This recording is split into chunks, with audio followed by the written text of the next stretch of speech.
RTC విలీన శుభవార్తను రాష్ట్ర అవతరణ దినోత్సవం రోజైనటువంటి జూన్ 2న అయితే ప్రభుత్వం నుంచి కార్మికులు వినబోతూ ఉన్నారు.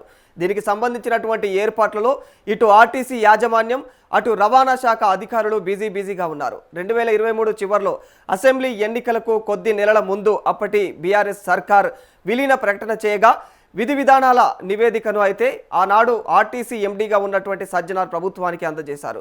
ఇప్పుడు ఆ యొక్క నివేదికను ప్రభుత్వం అయితే పరిశీలిస్తా ఉంది. ఈ నెల 1న ఆర్టీసీలోని అన్ని యూనియన్ల యొక్క నేతలు సీఎం రేవంత్ రెడ్డిని కలిసిన అనంతరం ఎవరికి వారు వేరువేరుగా అయితే విలీనం పైన ఆర్టీసీ ఎండీ నాగిరెడ్డికి లేఖలు అందజేశారు. వీటిని కూడా అధికారులు పరిశీలిస్తూ ఉన్నారు. ఇవే కాకుండా త్వరలోనే ఇక విలీనం పైన కూడా ప్రభుత్వం ఒక కమిటీని నిర్ణయించనున్నట్లుగా కూడా తెలుస్తా ఉంది. మరి ఆ కమిటీలో ప్రభుత్వం తరపున అధికారులతో పాటు యూనియన్ నేతలకు కూడా ప్రాతినిధ్యం కల్పించనున్నారు. మరి కమిటీ నియామకం జరిగిన వారం ఇక 10 రోజుల్లో అయితే విలీనానికి సంబంధించినటువంటి విధి విధానాలపైన తుది నివేదిక ఇవ్వాల్సిందిగా అయితే ఆ కమిటీని ప్రభుత్వం కోరనుంది. మరి ఇదే అంశం పైన మరింత సమాచారం మా ప్రతినిధి ప్రభాకర్ అందజేస్తారు. తెలంగాణకి సంబంధించి బిగ్ బ్రేకింగ్ న్యూస్ చూస్తున్నాము. ఆర్టీసీకి సంబంధించి ప్రభుత్వంలో విలీనం చేయడానికి తెలంగాణ రాష్ట్ర ప్రభుత్వం అన్ని విధాలుగా ప్రయత్నం చేస్తూ ఉంది. ఇటీవల జేఏసీ నాయకులతో కూడా భేటీ అయినటువంటి సందర్భం కనిపించింది. జేఏసీ నాయకులకు సంబంధించి కొన్ని ఈ ప్రభుత్వంలోకి విలీనం చేసేటటువంటి కొన్ని అంశాలను కూడా చర్చించినట్లుగా తెలుస్తూ ఉంది. అయితే తెలంగాణకు సంబంధించి అవతరణ దినోత్సవం అప్పుడు జూన్ 2 తారీఖు రోజున ప్రభుత్వంలోకి విలీనం చేస్తారనే వార్తలు వస్తున్నటువంటి సందర్భం కనిపిస్తూ ఉంది. మరి నిజంగానే విలీనం జరుగుతుందా ఆ రోజు అనేది కూడా చూడాల్సిన అవసరం ఉంటుంది. ఇదే అంశానికి సంబంధించి మనం ఒక్కసారి ఫోన్ కాల్ ద్వారా కమలాకర్ గౌడ్ జేఏసీ నాయకుడు ఒక్కసారి వారికి కాల్ చేసి వారి స్పందన ఏంటి, దీనికి సంబంధించి ఏంటి అనేది కూడా వారినే డైరెక్ట్గా అడిగి తెలుసుకునే ప్రయత్నం అయితే మనం చేద్దాం. హలో అన్న, మీరు లైవ్లో ఉన్నారు. ఏంటి, ఎట్లా చూస్తారు? జూన్ 2 రోజున ప్రభుత్వంలోకి ఆర్టీసీని విలీనం చేస్తారనేది వార్తలు వస్తూ ఉన్నాయి. ఎట్లా చూస్తారు? ఏంటి మీకున్న అప్డేట్స్ ఏంటి, ఏం చెప్తారు? మాకున్న అప్డేట్స్ ప్రకారం అయితే ట్రాన్స్పోర్ట్ మినిస్టర్ మా పొన్నం ప్రభాకర్ గారు చెప్పేదాని విషయం అయితే రెండుకు అవుతుందని మేమైతే భావిస్తలేము. ఎందుకంటే ఆర్టీసీ స్ట్రైక్ లో మినిస్టర్స్, గ్రూప్ ఆఫ్ మినిస్టర్స్, మరి ఐఏఎస్ ల కమిటీలో ఆ రోజు జరిగిన చర్చలలో కార్మికుల డిమాండ్ ఏంటంటే విలీనము, ఆర్టీసీ కార్మికుల ప్రభుత్వంలో విలీనము, అదేవిధంగా యూనియన్ల రిజర్వేషన్, పిఆర్సీల విషయంలో గట్టిగా అక్కడ చర్చ 3 డిమాండ్ల మీద చర్చ జరిగింది. ఆ రోజు బట్టి విక్రమార్క గారి ఆధ్వర్యంలో వాళ్ళు సూచించేది ఏంటంటే ఏదైనా కానీ విలీనం కావాలంటే ప్రతినిధి ఉండాలా, ప్రతినిధి లేకపోతే చాలా కష్టం అవుతుంది. కాబట్టి రికగ్నైజేషన్, ఆర్టీసీలో రికగ్నైజేషన్లు యూనియన్లు లేవు, యూనియన్లు ఎన్నికలు పెట్టలేదు. కాబట్టి నేను ఎన్నికలు పెడతాను ముందు గెలిచిన యూనియన్ ని ఆ విలీన కమిటీలో తీసుకొని వాళ్ళ ద్వారా మేము విలీన చేయడానికి మేము నిర్ణయం తీసుకుంటున్నాం. కాబట్టి మీరందరూ ఆర్టీసీలో ఎన్నికలకు సిద్ధంగా ఉండాలని ఆయన ఆ రోజు సూచించడం జరిగింది. ఓకే, అప్పుడు అన్ని జేఏసీ సంఘాలు కూడా ఆ రోజు లేదు, అవసరం లేదు, విలీనమే కావాలి ముందు, ఆ తర్వాత యూనియన్లు ఎట్లా ఉండవు కాబట్టి మాకు యూనియన్లు అవసరం లేదని కూడా చెప్పడం కూడా జరిగింది. కానీ ఆ రోజున్న పరిస్థితుల ప్రభావం వల్ల ముఖ్యమంత్రి గారు, డిప్యూటీ సీఎం గారు చెప్పిన దానికి ఒప్పుకోవాల్సి వచ్చిన పరిస్థితి వచ్చింది. వాళ్ళు గట్టిగా పట్టుబట్టారు కాబట్టి ఆ రోజు ఒప్పుకోవాల్సిన పరిస్థితి వచ్చింది. ఆర్టీసీలో కార్మిక సంఘాల్లో యూనియన్లు అనేవి, ఎలక్షన్స్ అనేవి. కానీ తర్వాత మళ్ళీ అన్ని అంటే ముఖ్యమంత్రి గారి నుంచి పిలుపు రావడం జరిగింది. మే 1వ తారీఖున సాయంకాలం ఆయన పిలిపించడం జరిగింది. ఆ రోజు ఆర్టీసీలో ఉన్న ప్రతి ఒక్క యూనియన్ నుంచి అందరూ రావడం జరిగింది. అక్కడికి ముఖ్యమంత్రి గారు తన ప్రసంగంలో ఒకటే ఆయన సూచించడం జరిగింది, ఏంటంటే మీరు చాలా కాలంగా మేము కూడా మా మేనిఫెస్టోలో పెట్టినాము, మీరు కూడా మీ కోరిక అదే, కాబట్టి ఆర్టీసీలో విలీనము ప్లస్ కార్మికుల సమస్యల పరిష్కారం కొరకు యూనియన్లు కావాలనే దాని మీద మీరు 2 డిమాండ్లు చేసిండ్రు. మరి మీరు ఏది కావాలనో ముందు తేల్చుకోండి అని ఆయన చెప్పడం జరిగింది, సూచించడం జరిగింది. అంటే మీరు మెజారిటీగా అందరు కలిసి మీకు విలీనమే కావాలని కోరుకుంటే మెజారిటీ అభిప్రాయంగా ఎవరు అడిగితే వాళ్ళకి మేము విలీనం చేస్తాము, లేదు యూనియన్లే కావాలి, యూనియన్ ఎన్నికలే కావాలంటే అది కూడా మేము పరిగణలోకి తీసుకుంటామని సీఎం గారు చెప్పడం జరిగింది. ఓకే, మీరేం ఆన్సర్ ఇచ్చారు దానికి? మేము ఎవరిని సీఎం గారు ఆ రోజు మాట్లాడడానికి అవకాశం ఇవ్వలేదు. ఓకే, ఏ ఒక్కరికి కూడా మాట్లాడడానికి అవకాశం ఇవ్వలేదు. కానీ మా జేఏసీ తరఫున చైర్మన్ ఈదర్ వెంకన్న గారు, వైస్ చైర్మన్ థామస్ రెడ్డి గారు ఇద్దరికి అవకాశం ఇచ్చిండ్రు. ఏంటి అని అంటే ఒక మెమోరాండం ఇవ్వడానికి మాత్రమే అవకాశం ఇచ్చిండ్రు. ఆ మెమరాండం లో క్లియర్ గా మేము మా జేఏసీ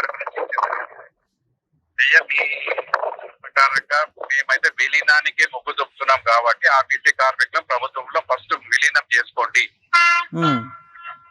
కమిటీలో మా జేఏసీ నుంచి కూడా కమిటీలో మాకు అవకాశం ఇవ్వండి, ఇచ్చి ఏదైతే సూచనలు ఉన్నాయో వాటిని మా సూచనలు తీసుకోండి అని మేము ఒక సీఎం గారికి ఒక లెటర్ ఇవ్వడం జరిగింది. ఎప్పుడు ఇచ్చారు, ఎన్ని రోజులు అవుతుంది ఇది ఇచ్చి? మేము 1వ తారీఖు నాడు అదే రోజు ఇచ్చినాం సీఎం గారికి. ఓకే.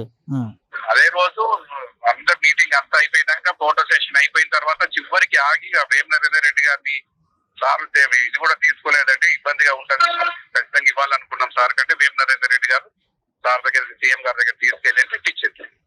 ఓకే, అంటే ఇప్పుడు ప్రభుత్వ ప్రకటనలకు సంబంధించి ఏదైతే జూన్ 2కు సంబంధించి కొన్ని పథకాలు కూడా రిలీజ్ చేస్తున్నట్టు వినిపిస్తూ ఉంది. అయితే ఇందులోనే ఆర్టీసీ ఎంప్లాయీకి సంబంధించి ఆర్టీసీని ప్రభుత్వంలో విలీనం చేస్తారంటూ కూడా ప్రభుత్వ ప్రకటనలో పేర్కొన్నట్టుగా తెలుస్తుంది.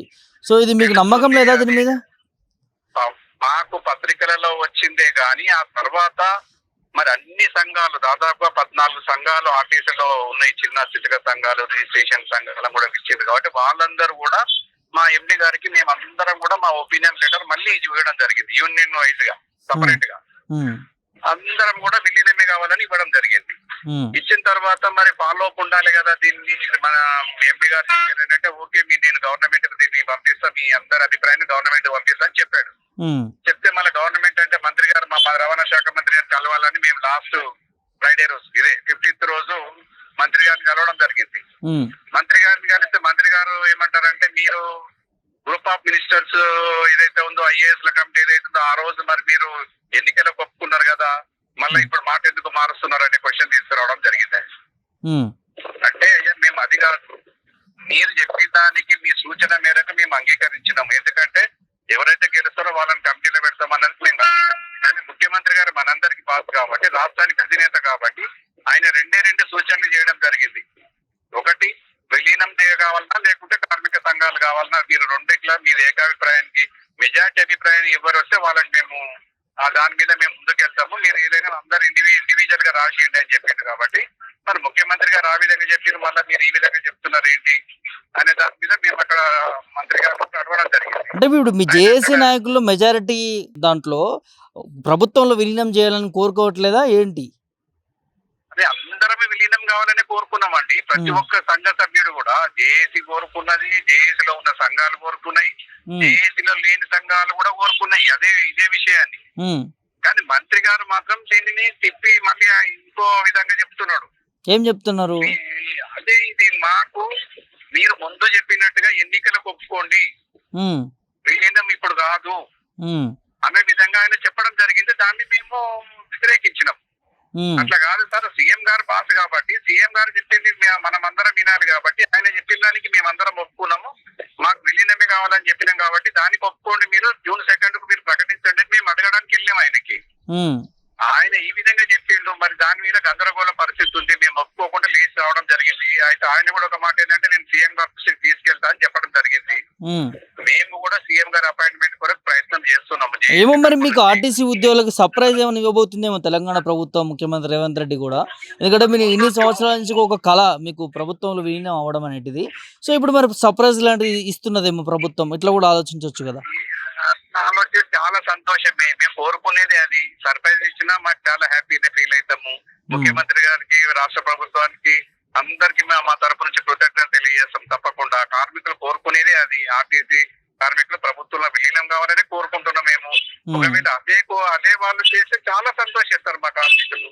ముఖ్యమంత్రి గారిని చాలా అప్రిషియేట్ చేసే పరిస్థితి ఉంటది. ఇంకోటి ఈ ప్రభుత్వానికి వెన్నంటి ఉండే పరిస్థితి ఉంటది. రేపు రాబోయే ఏదైనా కూడా అవసరం పడితే ఆర్టీసీ కార్మికులు మా ప్రచారం ఎట్లుంటది, మౌత్ ప్రచారం చాలా విపరీతంగా ఉంటది కాబట్టి ప్రభుత్వానికి లాభం జరగవచ్చు. కాబట్టి మేమందరం కూడా ఆశిస్తున్నాము June 2 కావాలని ప్రతి ఒక్కరి కోరిక అది.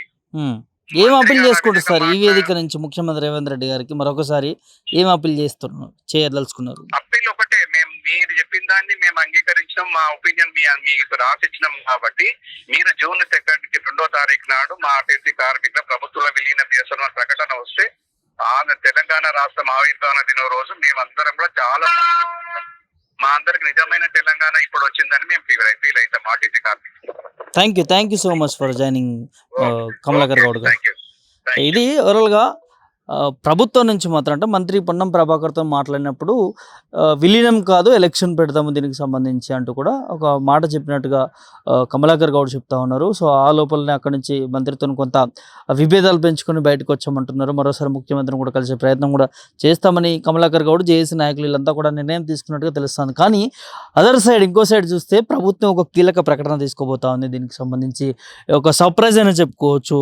ఆర్టీసీ ఉద్యోగులకు సంబంధించి వారు ఇటు మంత్రులని దానికి సంబంధించినటువంటి అధికారులని అందరినీ కలుస్తూ ఉన్నారు. ఎప్పుడు విలీనం అవుతుంది ఏంటి అనేది కూడా సో వాళ్ళు చేసే ప్రయత్నం చేస్తూ ఉన్నారు. కానీ ఇటు ప్రభుత్వం నుంచే ఒక చిన్న ఆర్టీసీ ఉద్యోగులకు సర్ప్రైజ్ ఉండబోతుంది అనేది వార్తలు వస్తూ ఉన్నాయి. ఏదంటే జూన్ 2కి సంబంధించి ఏదైతే తెలంగాణ వచ్చినటువంటి రోజు కాబట్టి ఆ రోజు మరికొన్ని పథకాలు కాంగ్రెస్ ప్రభుత్వం అధికారంలోకి వచ్చే ముందు చాలా హామీలు ఇచ్చింది. అందులో కొన్ని అమలు చేసుకుంటూ ముందుకు వస్తుంది. ఇంకొన్ని బడ్జెట్ విషయంలో కావచ్చు, తెలంగాణ రాష్ట్రం కొంత అప్పుల్లో ఉన్నటువంటి విషయంలో సో ఆయన ముఖ్యమంత్రి రేవంత్ రెడ్డి చెప్పాడు కొంత సమయం పడుతుంది అనేది. సో ఇప్పుడు ఆ సమయం అంటే రానున్న ఇంకా 2 సంవత్సరాలు కాంగ్రెస్ ప్రభుత్వానికి అధికారం ఉంటుంది కాబట్టి ఇప్పుడు ఖచ్చితంగా అమలు చేయాల్సిందే అనే దిశగా ఈ కొన్ని పథకాలు ఈ జూన్ 2న ప్రవేశపెట్టబోతున్నారు. కాబట్టి ఇందులోనే ముఖ్యంగా ఆర్టీసీ ఉద్యోగులకి ప్రభుత్వంలో విలీనం చేయడానికి అన్ని కసరత్తులు చేస్తున్నట్టుగా వినిపిస్తూ ఉంది. చూద్దాం మరి జూన్ 2 రోజున ఆర్టీసీ ఉద్యోగులకు ఒక తీపి కబురు ప్రభుత్వం ఇవ్వబోతుందా ఏంటి అనేది కూడా చూడాల్సినటువంటి అవసరం ఉంటుంది. వీడియో జర్నలిస్ట్ సల్మాన్ రాజుతో ప్రభాకర్ పల్టన్ మీడియా,